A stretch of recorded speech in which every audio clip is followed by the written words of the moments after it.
आज आपण बनवणार आहोत खमंग आणि कुरकुरीत अशी मक्याची भजी। यासाठी लागणारे साहित्य आहे मक्याचे दाणे, बेसन पीठ, जिरं, पुदिना, लसूण, हिरवी मिरची, अद्रक, लसूण, हिरवी मिरची आणि कोथिंबीर। सर्वप्रथम आपण मिक्सरमध्ये मक्याचे दाणे टाकून घेऊन त्यामध्ये अद्रक, लसूण, हिरवी मिरची आणि जिरं टाकून छान अशी पेस्ट तयार करून घ्यायची आहे। तुम्ही बघू शकता छान अशी पेस्ट तयार झालेली आहे।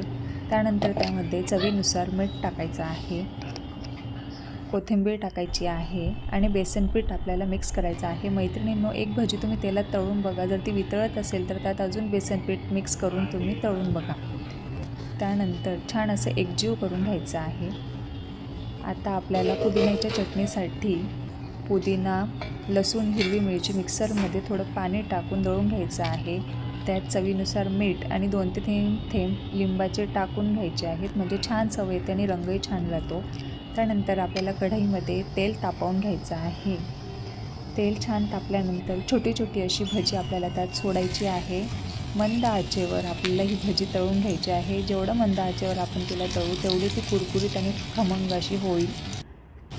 तुम्ही बघू शकता छान असा ब्राऊन रंग आलेला आहे। भजीसुद्धा छान कुरकुरीत झालेली आहे।